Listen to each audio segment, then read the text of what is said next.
भक्तों सादा जय श्री राम। आइए रामायण नित्य पाठ्यक्रम में रामायण की चौपाइयों गायन करें, उनका भावार्थ समझें। पिछले क्रम में हमने गाया कि प्रभु श्री रामचंद्र जी हनुमान जी से मिलते हैं। जब हनुमान जी माता जानकी का पता लगाकर प्रभु श्री रामचंद्र जी के पास आते हैं और उन्हें पहचान के तौर पर, प्रमाण के तौर पर माता जानकी का चूड़ामणि दिखाते हैं, तब प्रभु श्री रामचंद्र जी प्रसन्न होते हैं और प्रसन्न अवस्था में कहते हैं कि हनुमान, तुम्हारे समान मेरा कोई उपकारी नहीं है, चाहे वह कोई नर हो चाहे वह कोई देवता हो, तुम्हारे समान कोई उपकार नहीं कर सकता है। इस प्रकार प्रभु कहते हैं और आगे क्रम में हम चौपाइयों गायन करें, उनका भावार्थ समझें। वीडियो अच्छा लगे तो यूट्यूब चैनल सब्सक्राइब जरूर करें। बार बार प्रभु चहई उठावा, प्रेम मगन तेहि उठबन भावा।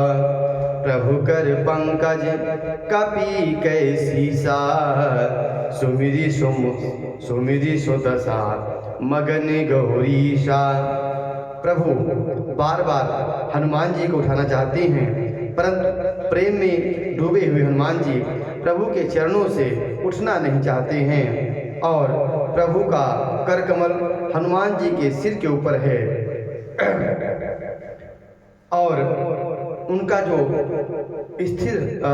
उनकी स्थिति का स्मरण करते हुए जो प्रभु जी हनुमान जी के सर पर अपना हाथ रखे हुए हैं और हनुमान जी का सर प्रभु श्री रामचंद्र जी के चरणों में हुआ है। इस स्थिति को स्मरण करके भगवान शिव प्रेम मग्न हो गए।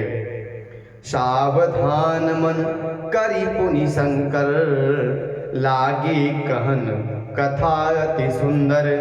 कपि उठाए प्रभु हृदय लगावा, करी गही पर निकट बैठावा। फिर मन को सावधान करके प्रभु भगवान शिव आगे की कथा माता पार्वती जी को सुना रहे हैं, क्योंकि यह जो रामायण की कथा है वास्तव में प्रभु भगवान शिव शंकर माता पार्वती को ही सुना रहे हैं। तो उस स्थिति का स्मरण करके भगवान शिव मग्न हो जाते हैं। बाद में फिर अपने मन में वह स्थिरता लाकर आगे की कथा माता पार्वती को सुनाते हैं। उसी भाव को बाबा गोस्वामी तुलसीदास जी कहते हैं कि भगवान शिव जी सावधान मन करी पुनि शंकर, लागे कहन कथा अति सुंदर। आगे की कथा में कहते हैं कि हनुमान जी को उठाकर प्रभु ने अपने हृदय से लगा लिया और हाथ पकड़कर अत्यंत निकट बैठाया।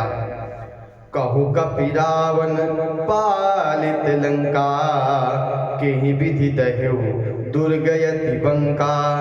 प्रभु प्रसन्न जाना हनुमाना, बोला बचन विगत अभिमाना। हे हनुमान, बताओ रावण के द्वारा सुरक्षित लंका को और उनके बड़े बड़े बाकी किलों को तुमने किस तरह से जला दिया। हनुमान जी ने प्रभु को प्रसन्न जाना और अभिमान रहित बातों से कहा, बोले, शाखा मृग के बड़ी मनुसाई, शाखा ते शाखा पर जाई। नाग सिंधुहा टक पुरजारा, निशिचर गण बधि विपिन उजारा। सो सब तब प्रताप रघुराई, नातन कछु मोरी प्रभुताई। हनुमान जी अभिमान से रहित होकर, उनके मन में तनिक अभिमान नहीं था और आगे कहते हैं कि बंदर का बस यही पुरुषार्थ है कि वह एक शाखा से, एक डाली से दूसरे डाली पर उछले, इसके अलावा वह कुछ नहीं कर सकता है। मैंने जो समुद्र लाकर सोने का नगर जलाया और राक्षस गणों को मारकर अशोक नगर को उजाड़ डाला, यह सब तो आपकी कृपा है, आपका ही प्रताप है हे नाथ, इसमें मेरी कोई प्रभुता नहीं है। ऐसा हनुमान जी ने विनम्रता पूर्वक प्रभु श्री रामचंद्र से कहा।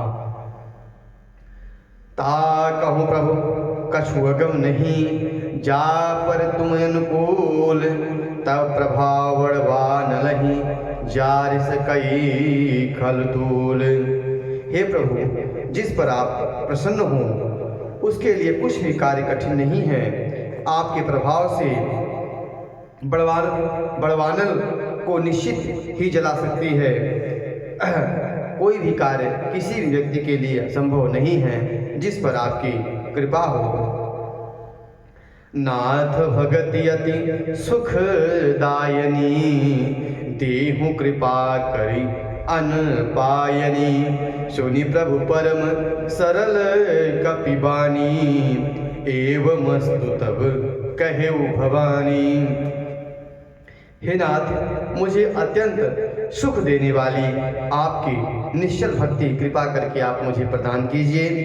हनुमान जी की अत्यंत सरल वाणी सुनकर आगे फिर भगवान शंकर जी माता पार्वती को संबोधित करते हुए कहते हैं कि हे भवानी, प्रभु श्री रामचंद्र जी ने एवं ऐसा ही हो ऐसा कह दिया। हनुमान जी ने प्रभु श्री रामचंद्र जी की भक्ति को मांगा और प्रभु श्री राम ने उन्हें सहर्ष प्रदान किया। आगे भगवान प्रभु भोलेनाथ कहते हैं, उमा राम स्वभाव जे जाना, ताहि भजन तजी भाव नयाना, यह संवाद जास उरयावा, रघुपति चरण भगति सोई पावा। आगे कहते हैं भगवान शिव, हे उमा, जिसने श्री राम जी का स्वभाव जान लिया उसे भजन छोड़कर दूसरी बात हो ही नहीं सकती है। दूसरी बात उसे सुहाती नहीं है, अच्छी नहीं लगती है। यह स्वामी सेवक का संवाद जिसके हृदय में आ गया वही रघुनाथ जी के चरणों में भक्ति पा गया। सुनि प्रभु बचन कहीं कप वृंदा, जय जय जय कृपाल सुख कंदा, तब रघुपति कपिपति ही बुलावा, तब रघुपति कपिपति ही बुलावा, कहाँ चले कर करहूँ बनावा। प्रभु के वचन सुनकर वानरगण कहने लगे, कृपालु आनंद कंद श्री रामचंद्र जी की जय हो, जय हो, जय हो। तब रघुनाथ जी ने कपिराज सुग्रीव जी को अपने पास बुलाया और कहा कि आगे चलने की तैयारी बनाई जाए। अब विलंब कहीं कारण कीजे, तुरत कपिन कहूँ आय सुदीजे, कौतुक देखी सुमन बहुबरसी, नभते भवन चले सुर हर्षी। अब विलंब किस कारण किया जाए? बानरों को तुरंत आज्ञा दूं वह रावण वध की तैयारी करे। देखकर बहुत से इस क्रिया को देखकर कि प्रभु श्री रामचंद्र जी आगे की तैयारी कर रहे हैं, देवतागण आकाश से वानरी सेना पर प्रभु श्री रामचंद्र जी के ऊपर फूल बरसाने लगे, प्रसन्नता व्यक्त करने लगे। इसके बाद कपिपति बेगी बुलाए, आए चूथप जूथ, नाना बरन अतुल बल, बानर भाल वरूथ। वानर राज सुग्रीव जी ने शीघ्र ही बानरों को बुलाया और सेनापतियों के समूह आ गए। वानर भालुओं के झुंड अनेक रंगों के हैं और उनके अतुलनीय बल हैं, सब बलवान हैं। आगे क्या क्रिया होती है? सभी आकर प्रभु श्री रामचंद्र जी को प्रणाम करते हैं, नमस्कार करते हैं। प्रभु पद पंकज नावई सीसा, गरजहि भाल महाबल कीसा, देखि राम सकल कपि सेना, चितई कृपा कर राजीव नैना। वे प्रभु के चरण कमलों में सिर नवाते हैं। महान बलवान ऋष और वानर राज गरज रहे हैं। श्री राम जी ने बानरों की सेना देखी, तब कमल नेत्रों से कृपा पूर्वक उनकी ओर दृष्टि डाली। राम कृपा बल पाई कपिंदा, भये पच्छयुत मनहु गिरिंदा, हरसि राम तब कीन्ह दीन प्रयाना सगुन भय सुंदर शुभ नाना। राम कृपा का बल पाकर श्रेष्ठ वानर मानो पंख वाले बड़े पर्वत हो गए। सब श्री राम जी से हर्षित होकर प्रस्थान किया, कूच किया। अनेक सुंदर और शुभ शकुन हुए।